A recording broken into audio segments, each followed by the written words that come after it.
Okay, Greg, you have had the Slime City Grindhouse collection recently. How is it working with Pop 7? I have a good relationship with Pop. I've seen them from them on all of my films. I can't say that it's the money I'm owed, but it's a better relationship than I had with my first distributor, the original Cam Foam Video. Did the first Slime City in '88. They gave us a $13,000 advance. When we sold 2,500 units, we were supposed to get another $13,000. When we sold 2,500 units, they stopped sending statements, stopped calling me. I'd call the office and this guy, I'd ask for salad Chi-Chi, and this guy with an Italian accent would say, "He ain't here." It was him. And the accent got thicker, right? You're like, what did you just say? Apparently he got into, I mean the story is he got into trouble with porn and the mafia, and either they whacked him or he went into hiding or his protection program, but we got cheated out of 13 grand. He owed a bunch of filmmakers like Fredo and Ray money, and the warehouse where he stored his inventory had all these filmmakers' films, and to get their money back, the warehouse sold those films to sub-distributors. So we saw maybe a quarter of the money we should have seen on the original release. So it's a nightmare out there. You know, I've got a filmmaking book out called Cheap Scares, and one of the first things I tell everybody is, you're gonna get screwed. you have to get money up front. If you don't get money up front, you're not gonna see any money. If you get money up front, they're more likely to spend money advertising, and that's pretty much my advice. I've had 4 releases through Pop Cinema. That would be 2 DVD releases of Slime City and 1 VHS release, plus they did the my vampire film, Undying Love, which they re-released as New York Vampire.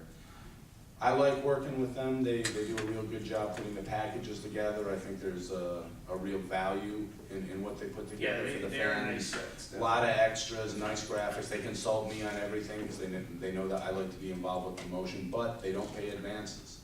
And on the new film, like I said, because of the economy, I'm really conscientious about making sure my investors get their money back. I don't want to be a thief who took their money believing that they could make money back and not getting it to them. So I'm not going with Pop, even though we have a really good relationship, because I want to get in advance to these guys.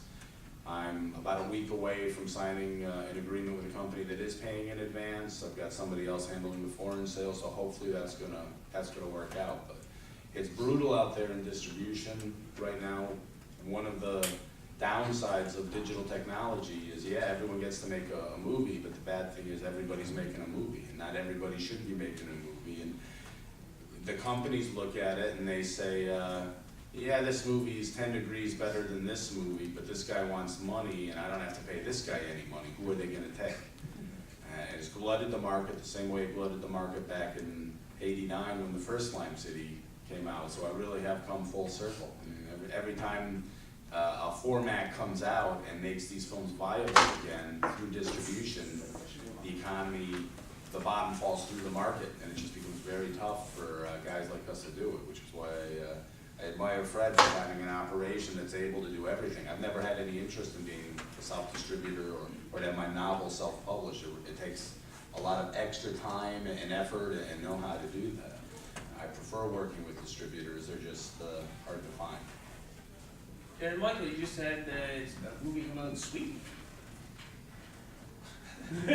My first feature, which was made 10 years ago, and I had an opportunity between films that we shot to go back and edit it properly, because I had only had a week to edit it originally back years ago, because I only had the school equipment. So I came down homeless, and my friend dropped me off, and I'm like, oh, this is my time, this is my chance. So here I go, and they're like, were you crazy?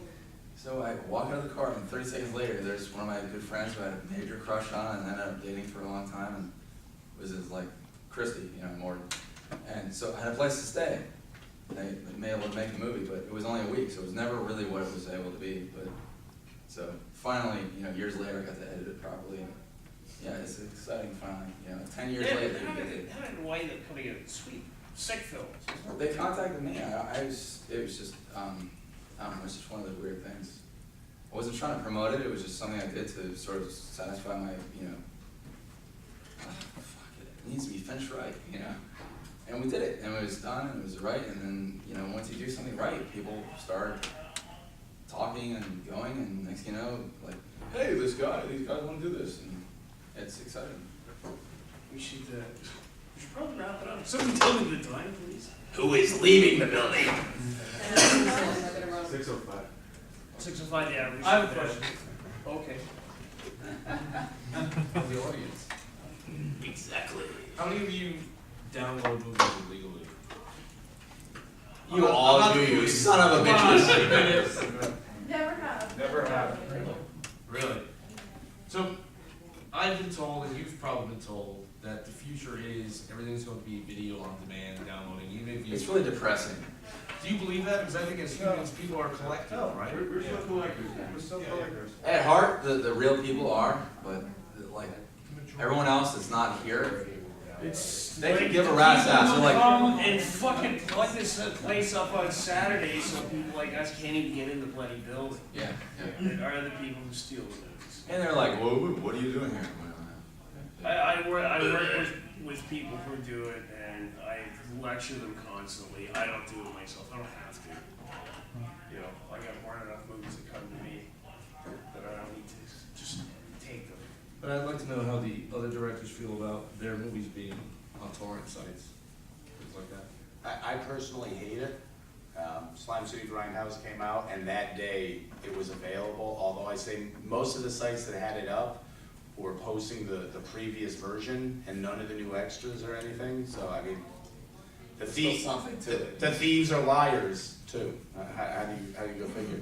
I will say, I had a conversation with a guy who was explaining to me that in terms of books as well as films, that there are studies that show that people who download movies are still more likely supposedly to buy the legitimate set. There's supposedly an advantage to having this done. I don't buy that, not yet. I don't believe it at all. I think stealing's stealing, but I do want to say that I noticed in all the contracts I'm seeing now from potential distributors for my new movie, they're all very insistent on getting those VOD rights because they're having a hard time selling discs. I mean, foreign sales right now for these films. Congratulations on Sweden, because foreign sales they're dead right now. That was the exciting thing about them.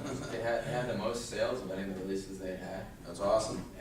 And, like of any of the films they released, it was just shocking, you know, because there was no promotion behind it. I think the DVD distributors believe it's the future, whether it is or not, because that's a real important clause in all their contracts now. They're real concerned about that. In fact, I had one guy contact me. I didn't go with him because he wanted like a 50% split after recoupment of expenses and stuff, but he said, oh yeah, well the first thing I'll need from you is, and he told me what the specs were, an upload of your film. That's the first thing they want, is an upload, so that they can show the film and sell it to VOD services. It's around all the world. downhill from there. And you know, once they do that VOD and get their quick buck, they're not gonna push to get a disc out. So, we'll see what the future brings. Okay, any more questions? Actually, if I could just comment on that, to be perfectly honest, the first time I actually found August Underground was on the internet, and now I own every single Toetag movie. So what it really is, for me anyway, it's a way of actually finding new films where you just, I would have never known what Toetag was in the first place if it wouldn't have been for a torrent. I feel like that's, especially a lot of like the movies we make, you know, it's, Yeah, like when we you're can't just making, go when and you're rent looking for something. like, you're typing in like sick shit or, you know, whatever, you get all of our names up there on the, you know, on the internet, and it helps us.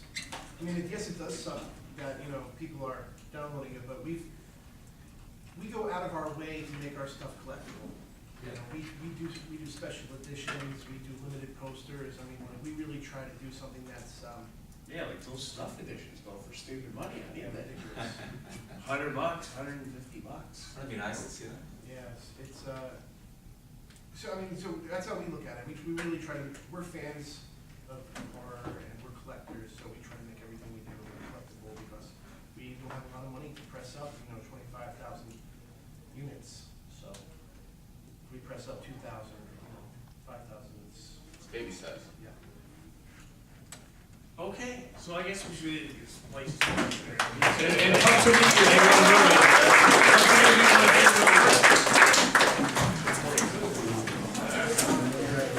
Oh my God. Oh,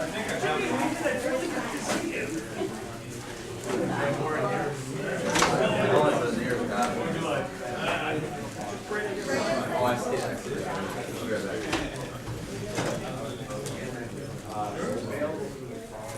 I gotta go. Nothing about